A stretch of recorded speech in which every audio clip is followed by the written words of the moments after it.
Welcome to Revolutionize Your Retirement Radio, bringing you insights and strategies to help you create a magnificent and fulfilling second half of life. Here's your host, certified professional retirement coach and best-selling author, Dr. Dorian Mintzer. This is Dorian Mintzer. I'm owner of revolutionizeretirement.com. And this call is part of my new Fourth Tuesday seminar series, Revolutionize Your Retirement, interviews from experts for the second half of life. So that I want to introduce Alan O'Hare. Alan is a community psychologist, university educator, actor, playwright, and director. He's going to talk with us today about his journey as a community psychologist, educator, actor, playwright, director, all woven together in his calling and artistry. He's both a Celtic storyteller and a Seanchai storyteller. And he'll be able to explain a little more about what that is as he talks. He also talks about these skills and weaving them into being a curator who helps people really highlight what their life is about. And he's going to tell us more about that. I just wanted to tell you a little about how I met Alan. We actually met at an aging and spirituality conference, I think 3 years ago now. And it's just been the start of this lovely friendship, and we've been doing work together. He's joined me where I do some teaching in a gerontology course. I've had the real joy of being able to see a production of one of his plays, stories. He has an incredible history of at the Center for Community Counseling and Education. He was the director of the Girls Center in Walpole, Mass. He's done consultation and training, instructional design, educational media, organizational development work, community development work, and he is a playwright and has both acted in and written many plays. I'm also part of a group that Alan's part of. We really call ourselves the Gang of Four, where we work together and talk about helping people find their voice and finding stories that expand their lives rather than inhibit their lives. So I am just so honored that Alan is going to be with us today, and I think that you're all in for a special treat. And the goal is that Alan and I are going to be in dialogue with each other about the work that he's doing now. And as I said, just to remind you, I'd love all of your comments or questions, and I will integrate them into the call either during the call or we'll be saving some time at the end. So I want to just welcome all of you and sit back and enjoy. And hopefully it will be a great learning experience for you where you think about both what Alan's done, but also how you can become a curator of your own life. So Alan, I know you as the Celtic storyteller in Seanchai, and I'd love it if you could share some really about how you've become a curator. And before I turn it over to you, I just want to say that part of what you're going to learn from Alan is he's actually involved in the process of revolutionizing his retirement. This is all encore careers for him. And as we talk about it together, he talks about really just the evolution of going deeper and finding out more aspects about himself. Alan, can you start out by just sharing a little of what's gotten you here and a little about who you are and what being a curator is about? What's gotten me here is a lot of people and a lot of blessings and a lot of people who've just touched my life in very special ways have brought me here. But over the years, it's through my training and practice, but I think it's also historical, cultural, and I grew up in a tradition of, we grew up in Boston and we ran a boarding house in my family, but my father was a collector of tales, and I would say he was a weaver of tales. He didn't tell them, but he brought people together who told them. And I lived in and have been really drawn to people who really honor each other's stories from all cultures. And over the years, having grown up in the inner city of Boston, it was a great opportunity to meet people from different cultures and learn with them and grow with them. And just always fascinated by what people's paths were and the stories that they had from those paths. And the tradition I came from in the Celtic tradition, that of Seanchai, is is the Celtic storyteller, but the Seanchai is basically a weaver that goes back about 2,500 years and spent her time going into villages and where that person would stay for up to 6, 7, 8 months, visiting the various houses in that village, well, maybe 100 families, just gathering the stories and listening to the stories. And while listening to them, would weave those tales together. And then at the end of that stay, he would leave the villages with a tapestry that wove all their stories together.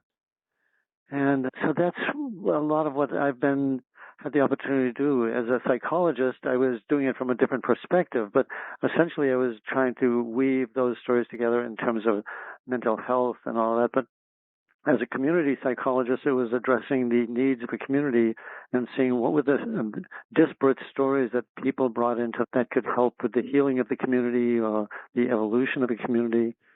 And it was just this wonderful opportunity to be present to all of this. And the theme of mysteries and miracles were the themes that always drew me. And by mysteries, I'm referring to the mysteries that Rilke speaks about. And you'll find a flyer about Rilke. And Rilke is a German poet who says, I know nothing, who says, be patient with everything that's unsolved in your heart and try to love the questions themselves. And I thought, that's wonderful. It's about learning to love the questions.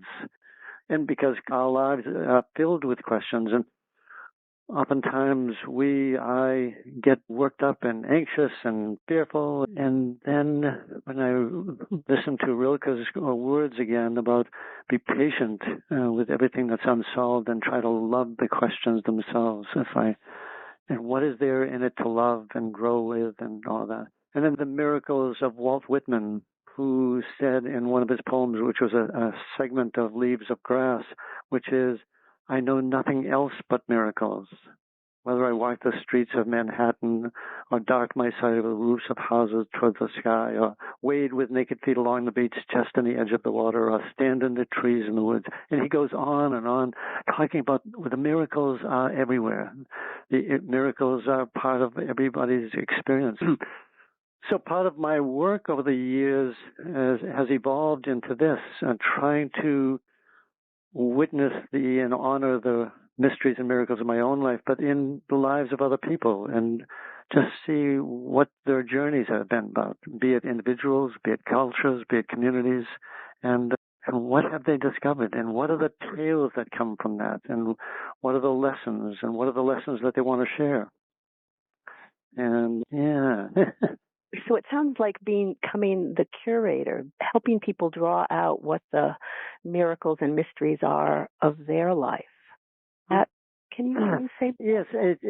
Yes, it's interesting because the curator, over the past 5 years, I've really loved going to museums, and not only art museums, but museums of all forms. And I've been reading a lot about various individual curators over the past several years, and I've been really drawn to what they try to do is, if it's focused on a particular artist or a particular arts group or an art perspective, and what they try to do is find out everything about that person or group and promote it and present it in such a way that it integrates all of what that artist has to share. And that's weaving together all the pieces of that person's life or that art perspective's life, and in bringing the world together so they can learn from that and be educated, and also in being interfaced with it, they can learn about themselves in it. And the other thing that's happened with the curators I've noticed is they're bringing not just about the artist, they're bringing the background to that. So if that person lived in the 17th century, they usually weave in or integrate the music of that period. They'll present historical items from that time, culture. They'll put it in perspective. And so they're weaving continually about who this art is, what is this art, and weaving it all into life. And more I'm noticing that it's a celebration of the art through the weaving of all the parts of that person's life. And I think, in a way, each of us has something about our own lives, especially as we go into this retirement phase of our life has been a form of art, and some of the art has been quite tragic and filled with suffering and sadness, and some of it's glorious and wonderful. But it's that sense we stand at this point of retirement, whether we actually stop working or not, but it's this, what my friend and colleague Ed Merck says, it's that third age where we just turn around and look and take in all that's been taking place. And so as a curator, I'm still a Seanchai weaving the tales, but I'm really looking at the larger perspective with people's tales and how can they celebrate that? How can they bring that together in some form that they can leave as an inheritance?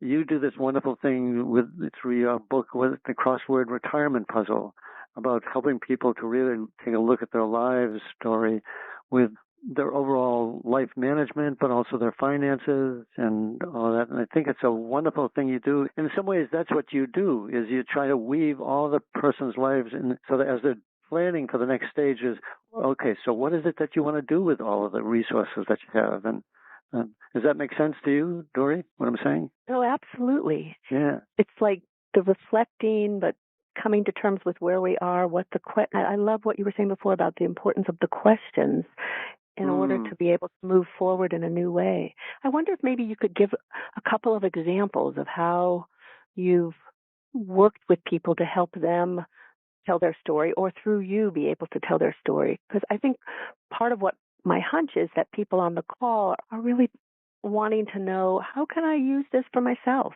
So I think some examples, if that's okay with you. Yes, they're wonderful at putting that moment in right now. How this has come about through all of my work and life experience. But I guess when I work and have written plays over the years, I've always tried to not just write about this particular theme in the play. It's what is everything that surrounds this play. And I was consulting to an organization in Boston called Massachusetts Housing Finance Agency, which serves 4,500 public housing properties across the state.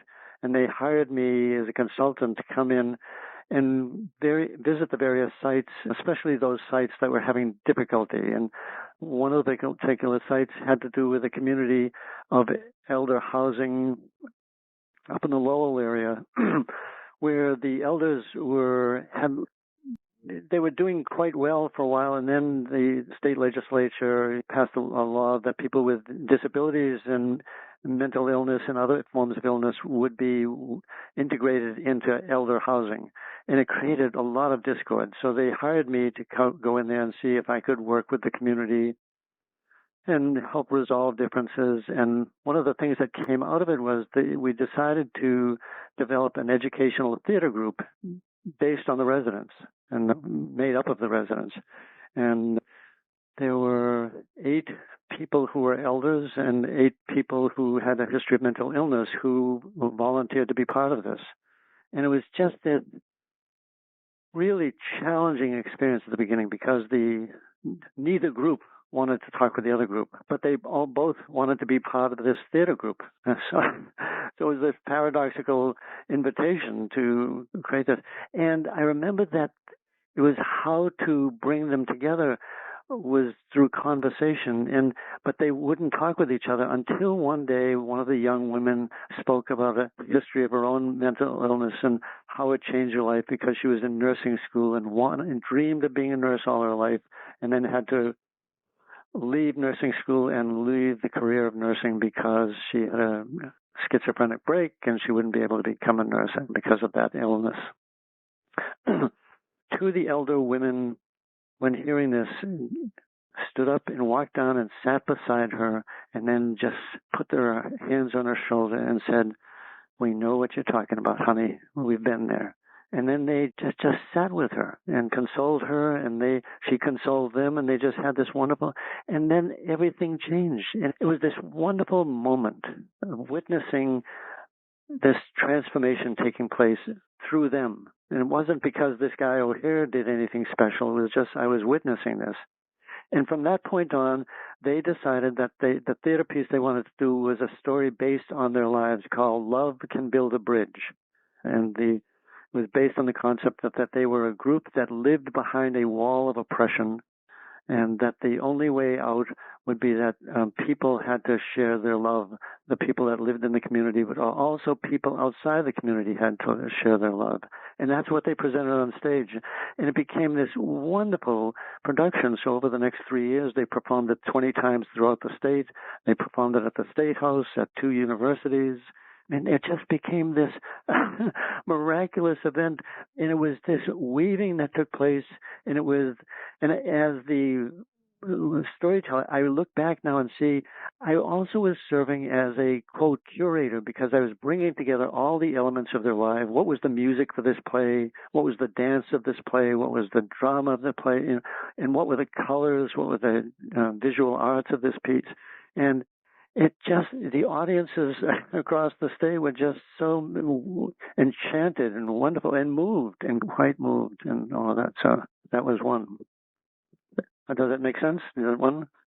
Absolutely. Sorry? And I must say, I was able to see a video of parts of that, and it was very moving. Because what I hear is it was the dialogue between people, and I think, as I recall, and it was the self-reflection as well as the dialogue with other people that helped create this story together. And so it might be helpful. I know there's another example of these two women, the circles in time that you the circles in time. I wonder if that might be another nice example for people to hear another way that people can go about thinking about becoming a curator of your life. And I know in these cases you were helping them, but it's like thinking about how we can take some of what we learn and think about what we can create for ourselves, as you were saying before, as part of a giving back or a legacy, or to even include family members in doing it with us. That's right. Yeah, that's great, because these two women, each individually had approached me because they had heard about my work as a person in theater, and that I worked with individuals about helping them put together their own arts, theater pieces, or just simply writing their own stories. I've worked with a number of people who want to just gather all the experiences of their life and put together in a book and find a theme and all of that, or the book can be very small.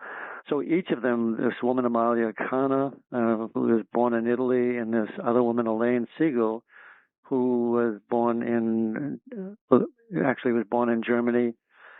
And they approached me individually because they had a lot of ideas about what they wanted to celebrate. And they were very accomplished women. One of them, Amalia, was a leading fashion designer in Boston on Newbury Street.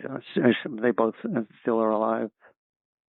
And Elaine Siegel became this world-famous psychoanalyst. And then, because of her own history in dance, she integrated the world of dance and psychoanalysis. And she wrote a number of original seminal texts about dance and psychoanalysis, and she had her own institute in Switzerland, and so each of them had this rich background, but they wanted to tell the story of the beginnings of the journey of their lives, and so I met with them each individually for about 2 hours a week, in which they would share their stories, and I would take some ideas down, and then they would go off and write more, and I would give them coaching about their writing. And this went on for maybe 2 to 3 months, and on one visit, Amalia started talking about remembering the bombers. She lived in northern Italy, and she remembered the bombers this is during World War II. Remember the American bombers flying overhead, and she didn't understand what was going on, and she was 6, 7 years old at the time. And she said to her grandfather, who she called, "No, what's going on? It was a big rumbling, guttural sound up in the sky, and the sky was blanketed with these planes." And she was terrified. And her grandfather said, "Everything is safe now because they are going to bomb Germany and bomb Berlin, and the war will be over soon." But she could remember that the whole time. And then later in the day, she would hear those same planes came back, but the sound was dramatically different and was much more tinny. And she said, "What is the story, Nono?" And he said, "The planes are empty now because they've dropped their bombs." So this was on a Tuesday that I met with her, and she told me the story, and it was very moving and very touching. And she said, I want to tell that story. And she was thinking of it, bringing it together through music and some form of movement. And so not only a story in a book, but she wanted to bring it to life on a stage, maybe. So I walked away from her, and then I always met with Elaine on Thursday, and I went and met with Elaine that week, and neither one of these two women knew that I was meeting with the other. So I went to meet with Elaine, and Elaine started to talk, and she is saying, sometime this week I've started to remember the bombing in Germany when I was in Berlin. I was 6 or 7 years old at the time, and I remember hiding with my maid in the caves, the underground caves in Berlin, and just hearing the bombs dropping and whistling and destroying Berlin. And I just made me terrified. It was just a really shattering experience for her. And the echoes came to her that particular week. And I remember sitting there in utter silence and not knowing what to say. And then I told her the story about that this woman I knew told me 2 days earlier from the other perspective. And Elaine said, I have to meet her. I have to meet her. So I called Amalia, and asked her, would she be willing to meet? And so I brought the two of them together. The following week, when I brought them together, we went over to Elaine's place and walked in. I was with Amalia, and we walked in. And the two of them stood there for about, maybe 5 seconds in complete silence. And then they just walked to each other, and they embraced. It was like two sisters who had met, long-lost sisters. And for the next 2.5 hours, they sat there and talked, and I didn't say a word because they knew each other's story from a different perspective. And it was this wonderful, amazing experience of this revolution, taking place in both of these people. The revolution of their lives in some ways, that it had another perspective for them. And so they decided to bring their two stories together into one form in which they named it Circles in Time. And it was about their stories. And it became this production piece that we performed after we spent another year working on it together and put it together, and it became a piece that was not only a dramatic piece with actresses, but it also had dancers as part of it, and it had this musical element to it as well, some original music. And it was just this wonderful weaving. And again, even though I was the Seanchai weaver and all that, I now look back and see as part of the curator, the curator is the one who brings all the elements of a particular theme of art to celebrate a person's life. And so that was So what are your thoughts or reactions to that? Such a beautiful example, I think, of creating the space so people can hone in on their life and then figure out how to celebrate it. That's right.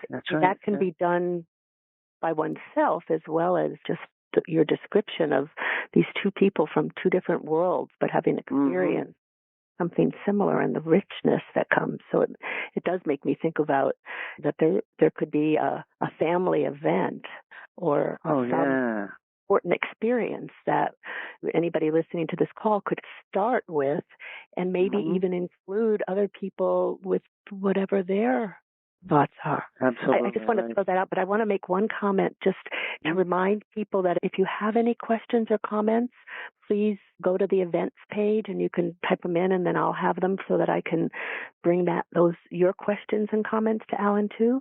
So I just wanted to remind you to do that. But now back to you, Alan. Yeah, so I think what you're saying about people can do this individually, I think that's really true. And again, we don't always have to think that they have to be highly dramatic events, but our own lives have their own drama for personal level. And I just finished a book with a woman called Dear World, who's now 93 years old, who has been writing letters to people that she's known and met over the years. Since she was in the World War II, and she's been writing 6 letters a week, a letter a day, to people that she's met and known. And she writes 6 letters a day, and each letter is 6 to 10 pages long. And she's been doing it even when she was working full time and raising a family. She made sure she did a letter. And so all these years she's been writing letters. And so finally she wanted to put together an integration of all that she's been thinking and learning as a result of her letters. And And the title of the book that she put together, and the stories are lovely and wonderful, and it's about her family and about friends and people that she met and her perspective on the world. And the title of the book became Dear World, because I once said to her, so have you written a letter? You've written a letter to almost everybody in the world, but have you written a letter to the world itself? And she stopped and she said, oh, no, but I shouldn't I? And with that, she sat down and wrote a letter to the world. Dear world, I haven't spoken to you formally before, and then she went on, and that became the preface to the book.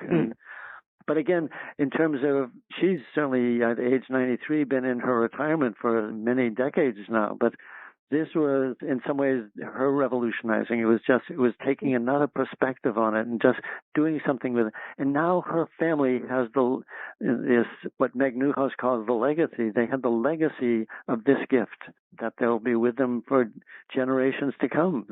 And she's so joyous about this because she's always dreamed that she wanted them to really know who she was. And I think in some ways that's what what takes place at this revolutionizing your retirement is, okay, so who am I? Where have I been? What am I doing? And what am I seeking to leave behind? And what am I trying to celebrate about my life? And what am I trying to raise questions, concerns, not only about my life, but about the world around me? And I mean, it has many dimensions to it. And the role of a Seanchai curator is, how can I, in this case, me, just be of assistance in helping to bring this together and weave these stories together. And some people hire me to do this, and other people, I just serve as a consultant, and they go off and do it themselves, and periodically they check in and say, what do you think? And for me, what I think is it's all wonderful. It's just maybe there's some points that they may need to highlight, but just the fact that, and again, it doesn't need to be done through writing. I have some people I've worked with, they've done it all through their art, their visual art. Some of them have done it through some of their woodworking or some of their crafts that they've done. Some of them have made Afghans and tapestries. And so it's music. People have done music and woven together the music of their lives. And there's so much. And again, as a curator, Seanchai, that's the tradition, right? It's like bringing it together. And how do we bring our own lives together? And in some ways, that's part of what our challenge is like, because we feel pulled in so many different directions. Do we ever have time to just take a breath and say, wait a minute. So where am I now? What is it? I guess I have done quite a bit. And, what's next? What's next? My granddaughter's always asking, so when did you do this, Grandma or Grandpa?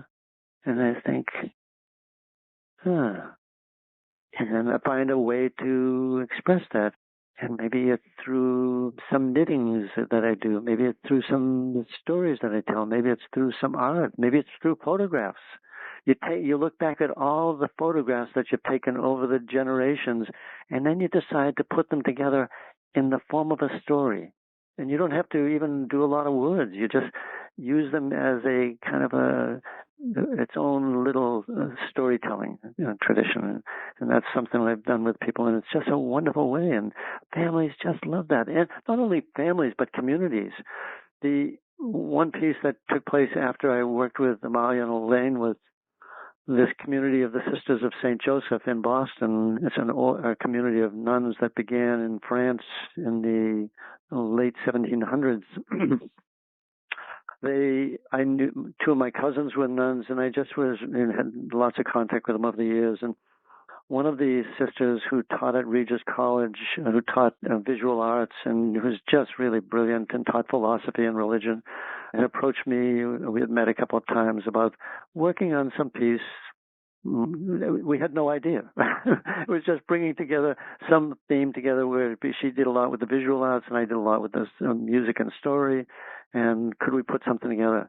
And what came out of it was we created a piece called Songs of Remembrance in 5 Seasons.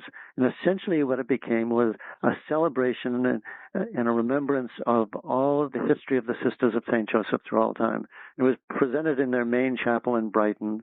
We did 3 major performances, I guess including the dress rehearsal, 4 performances to really huge audiences, each of about 200 people.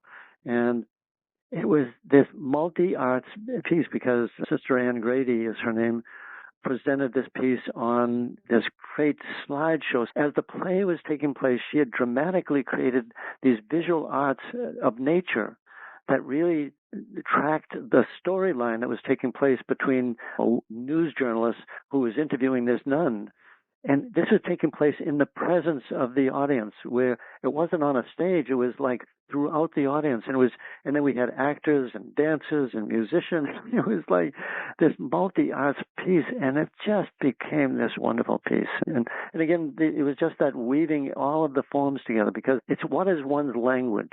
And I think that's what it is. And what's the language, not only the literal language that you speak, be it Spanish or Greek, what is the language of your heart, and how can you find a form to express that language? And that's what, as a Seanchai, I do, is help people discover their language or affirm their language. Many people have discovered it, but I affirm it and help them work with finding a form to bring it more fully to life. And yeah. So I was wondering, so I'm just hearing the photography thing also just was resonating with me, that people could start just with some photos or family photos. But what if somebody were to say, but I'm not creative in all the ways that you're talking about. I don't know how to get in touch with this. How would people begin to think about becoming a curator of their own life? Well, I think it's like sometimes the word creative because it throws people off, because I think it's just simply reflecting and remembering. And so what is it you remember that were special moments of your life, moments that touched you, moments that changed you? And okay, and who do you tell that story to? And I say, and sometimes the person will say, I don't have anybody to tell the story to. And I say, if you could have somebody to tell it to, what would you say to them? And then, so part of my role is to help coach them. But even if they're not going to talk directly to me, it's just, what do you remember? And it's more, what do you remember? And I think where some of us get thrown off is we think, okay, I have to have a beginning and a middle and an end to the story. And that's not what it is. It's like you're walking through the woods and things, and that's a memory. And the birds on the bird feeder, or you see the frogs in the pond, and those are images. And it's just like you're saving these little collection of images. And there's this wonderful writer from Uruguay called Eduardo Galeano, the Book of Embraces. And he writes these wonderful stories about his life experiences. And each story does not exceed 1 page. And they're just these wonderful stories. He just simply, I remember this, and then he just tells what he remembers. But it becomes this enchanting journey through his life, and so it can be something as simple as that. And learning to write the alphabet. What's that? No, I was just saying these are beautiful examples, and I'm so glad you said that people sometimes hear the word creativity and they cringe, and there's this creative spark in all of us if we just let ourselves open to, just as you're saying, what we see. If we're taking a walk and what we know. That's right. Because we're the curator of our lives. And curator, in some ways, comes from the word to care for. So we are the ones who care for our lives. And when we reach this point of retirement, whatever the point of retirement is that we decide, is how do we want to care for our lives now? And the way I care for my life now is I think of my children and my grandchildren. What is it that they want from me? And I think of myself, what I want is, I remember back, I didn't know my grandparents because both my parents were born in Ireland, so I never had an opportunity to meet them. I have a couple of pictures of one set of grandparents, and I look at them, and I want to somehow step into that picture and say, Grandma, and then I just want to ask a list of questions. And I want to talk to Grandpa, can you show me around and take me places? And it's that kind of thing. And so it's, what are the questions that you're the people of your life want to share? What are the memories of, as we get older, we lose some special people from our lives? And what are the things of them that you remember that you would like others to remember about them? There was a good friend I had. You never met him, but let me tell you something about him.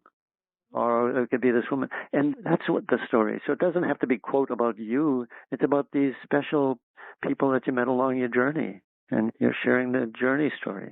The history of a Seanchai is the Seanchai was always going someplace. And I think of myself very much that way. I feel like I love just going different places. I had an opportunity in the past 5 years to meet the different sisters from the Rwanda who survived the genocide and were very much leaders during the genocide. And they've been coming to the greater Boston area to live here for a while. They go for some graduate school. And I was fortunate to be introduced to them. And I've been meeting with them when they're here and just hearing their stories. And they go back to Rwanda, and they're doing programs that I've talked with them about, and they're weaving them into the school systems and the educational systems. And so they're becoming curators, even though they're not retired, for the children. They're creating forums in which the children can remember their lives and honor the stories and honor their perspectives and honor the art, bringing it to life. It's wonderful. And so it doesn't have to be about, this is a story about me. It's things I've seen, right? Like, I look out right now the window of as I'm sitting here talking with you, I'm looking out the window from my office, and my partner, Pat, she's made this wonderful labyrinth in our backyard, which is right in the shade now, and it's this, and the labyrinth is made up of all these stones, good-sized stones, but the stones are from different places in the world.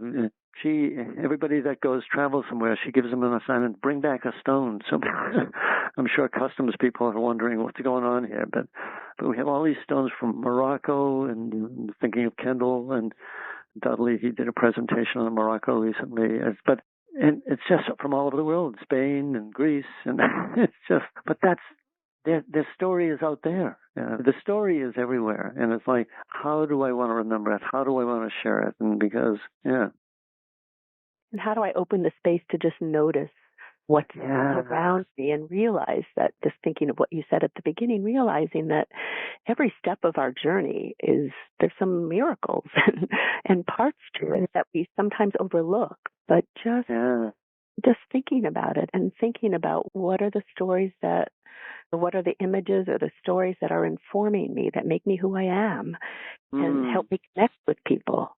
And that could be a way to begin. I think of my father and mother. They worked we ran the boarding house, but they also worked full-time jobs. So they would come home, and my brother and I would help set the table, and then the boarders would come in, and my mother would cook the food, and my father would help out and do all of these things. And then after dinner was over, especially in the good weather, the two of them would go out into the garden. And my mother loved the flower garden out front. My father loved the vegetable garden out in back, but sometimes they'd be helping each other. And this is after a day's work and also taking care of the boarders. And I'd look out the window, and my brother and I and they'd be so content because they were in the earth. They weren't just gardening. They weren't digging up the soil. They were in the earth. Both of them didn't wear gloves when they worked. But the image for me is it's their hands are in the earth. And so that's what part of them. And that's their story, and one of the wonderful stories that I think of as well. And so when you talk about, it's the simple things too, right? That's right. This is wonderful. I think when I first was interviewed by you a while ago, Dory, I think it was our very first conversation. I remember, because it's on the air versus visual, and I'm a visual person. I remember the experience was thinking of being in an Irish village on a misty day when you can't see the other person, but then the rain would clear and you'd hear a voice, and there it would be. You'd be all together. Couldn't see them very well, but you could hear their voices. You could hear their breathing. You could sense the community, because we're all part of a community, and we're all part of lives, including those moments of loss. We think, oh, I don't want to think about that, or I don't want to talk about that. And it's, yeah, so how do we honor that as well? How do we create the space for that? There's a wonderful musician, he wrote a song about 10, 12 years ago named Dave Matthews Band. And it's one of the songs that I really love is called The Space Between. And so good. It's about that. It's about the space between. Because in each of us, there's that space between. And it's like, what is that space between that person I love? What does that look like? What does it sound like? What does it feel like? What's the energy of that? And if you would to describe the space between you and your mother, you and your father, you and your brothers, you and the world, you and the walk in the woods, and it's like, what's the melody? What's the color? What's all of that? And then that's the story. That's where it begins. Yeah.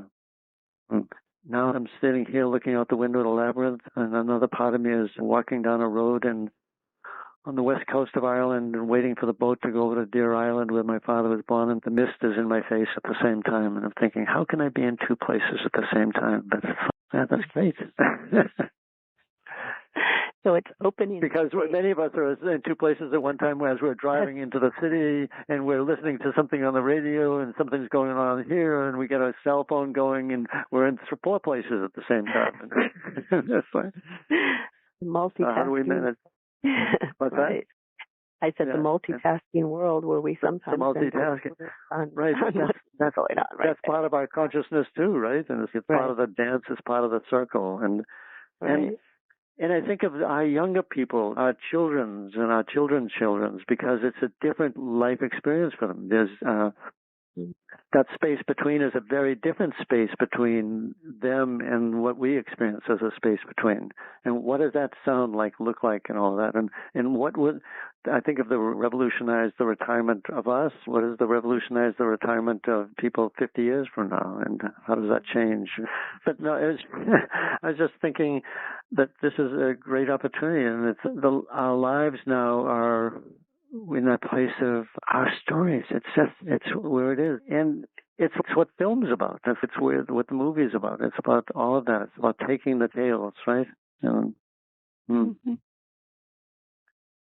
So what else do people do to appreciate what, I'm just wanting to think about it. It's the evolving of our lives. It's the transforming, the paying attention, the opening the space. What other ways? The photographs, the noticing, the writing. And you were saying before, maybe what you were saying before was tied into also the losses or the changes that happen in the what's next of life. Noticing what the feelings are, noticing what the images are, or wanting to decide how to remember an event. Yeah, that's great. I remember recently I did a presentation for some retirees in Walpole, and they were asking about the stories. Where are the stories? And I said to them, look at your hands. Just hold up your hands in front of you. And since people are probably on their phone or on their headset, if you just look at your hands, and not just at the palm of your hands, but just slowly revolve your hands so that you can see it from the side angle and then the back of your hand, and look at all dimensions of your hand. And as you look at your hands, these hands are filled with stories. These hands have been touched by so many people, and they touch so many things and people. But each hand, there may be like an injury that was part of the hand, or there may be something else about the hand. But there may be, it's those hands that have applauded. It's the hands that first held somebody else's hand. And it's like it's just so many dimensions to the hand. Mm-hmm. And what you can do with a hand. What has this hand touched that just gave the fullness of life? I remember the first time I touched my son and then my daughter's hands, and I just reached out and they grabbed my finger, and that was I can see I'm holding that finger present now, and just the feeling. I can feel the feeling now of my son at one time, and then my daughter, the first time they each held that finger, and just feeling was just, I still don't have language for it. And I think, how would I express that? And I'm still at a loss of how to fully express it, how to describe it. I think it must be a piece of music somewhere, some notes or some images, but I don't know, maybe it's unexplainable because it's just, but when I look at this finger and hold it out separately, that's what's there. There are small hands holding that hand and holding that finger. And there's a story, and there's a poem, there's a dance, right? That's beautiful, yeah. As I sit here, excuse me, looking at my hands and thinking, just as it just resonates of all the people it's touched, and thinking about my son too. It's true. There's poetry in all of us if we open up to it. There's remembrances and the revolutionize the retirement is about that. It's about where at that moment where, yes, we've done all these things. It's a moment to pause. If it's a moment where we come to this oasis and we stop and say, and somebody at the oasis says, so where have you been? Where have you traveled? And they say, that's a great question. I've traveled many places. And they said, what comes to mind? What do you remember from your travels? So you sit there in this oasis and you begin to remember where you've been. And that doesn't mean you're not going to do other things and go and accomplish other things. I think I have more plays inside me and more music inside me and more dance inside me. But there are times I just want to sit here and remember where I've been, and like seeing my finger with being held by my son and my daughter's hands. That's enough for now. And that's what revolutionized retirement is. Because it's not just for me. It's not for me so I can speak. It's for those who travel out beyond us. You know, it's my grandparents in Ireland who I still now, who they've been gone for 75, 100 years maybe now. But I want to look back and say, I remember you. Yeah. And that's that, yeah. And that's all I want to do.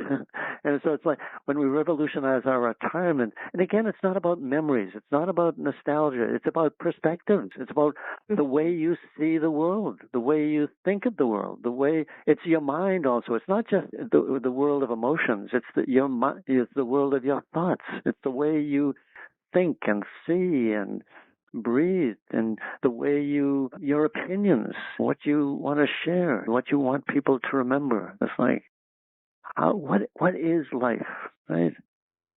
What have you learned on the journey that you want those behind you to remember? And again, it doesn't even need to be your grandchildren. It can be just somebody, just the world. It's like this woman, Mary, when she wrote Dear World. It's Dear World. Here are some of the things I'd like to share with you, and here are some other thoughts I have about things. And she wrote a section on things that need to be paid attention to and corrected. And so she was giving the world a couple of instructions of what the world had to do better. And I was thinking, this is perfect, right?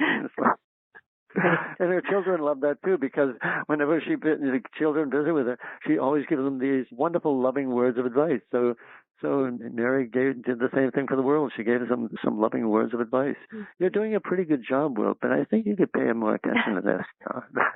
I think there are a little bit too many wars going on now. And I don't know what you can do about it, but I just want you to know there are too many wars going on right now. There's a lot of people get hurt, and it was just, some of it was facetious, but some of it was cut right to the core. Mm-hmm. That's a beautiful example. It makes me think of the Gestalt approach, which is a part of ourselves that maybe we're having conflict with, to put it outside, to externalize it and have a dialogue. Right. So whether it be around money or around guilt or around loss or around, and have a dialogue with image. Make a list of your questions. Make a list of your questions and have a dialogue with each of the questions, right? Here's 10 questions that have been following me for a number of years now. And so now you're at this point in retirement, you just make a list of the questions. And so you're not going to write a book. You're not going to create an art piece, but you just think of what is it you want to say to that question. And maybe a piece of art comes out of it. Maybe a story comes out of it. Or maybe it's just something that happens in your life that you use as a dialogue with some other people. And you say, I've been thinking. And then they tell you what they've been thinking. That's great. Yeah. Yeah, but it's And again, I don't think. Go ahead.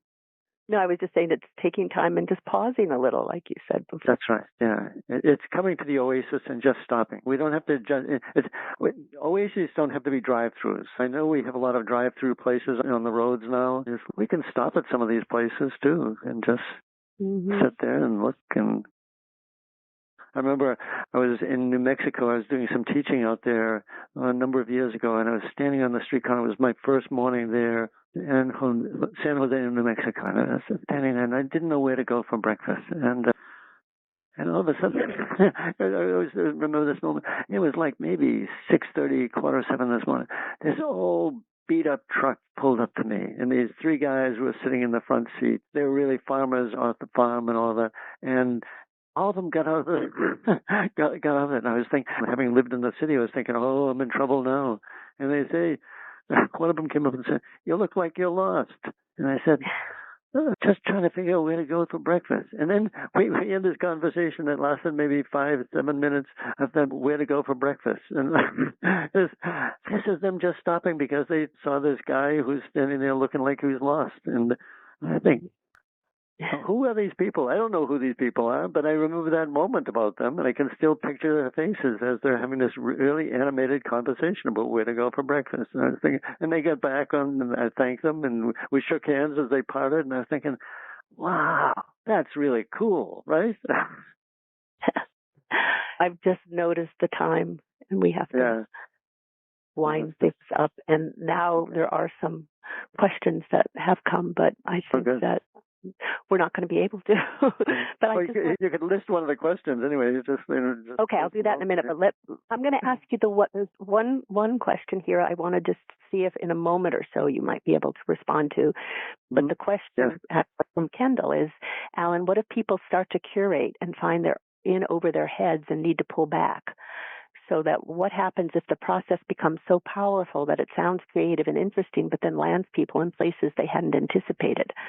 How do you help people get out of the hole? I think one of the things I'd say before getting into the hole is let somebody else know that you're deciding to take on this venture so that they're a person that you can touch base with as you journey on. That's one way. And then I always have if I have a lifeline, there are many times I get into something and then I just call my friend Richard. I always just call Richard and say, I've been working on this and I just really got into something that's very powerful and I'm not sure where to go. And somehow just Richard listening to me is able to say, maybe you just need to put it aside, and if it comes up again, just give me a call and we'll talk. And so you can have a living coach who's basically a friend, and you don't have to do anything per se, but they comfort you, support you, nurture you while you're going through it. That's a great response, and it's sort of part of the importance that each of us is so special and unique in our own way, but hopefully everybody is part and recognizes it takes a village, and we're part of a community. And I think the importance of being able to do this with other people. But we do have to stop now, and I'm so appreciative of you being here. Is there just one last thought you would like to? Just what Uncle Walt would say is, I know nothing else but miracles. So wherever you are, just take a look out wherever you are, breathe, and nothing else but miracles. Great. Thank you so much for being with us today. And Alan, thank you so much. Take care. Oh, thank you, Dorian. You've been listening to Revolutionize Your Retirement Radio with Dr. Dorian Mintzer. To learn more about the resources mentioned on today's show, listen to past episodes, or download our free retirement transition guide, visit revolutionizeyourretirementradio.com.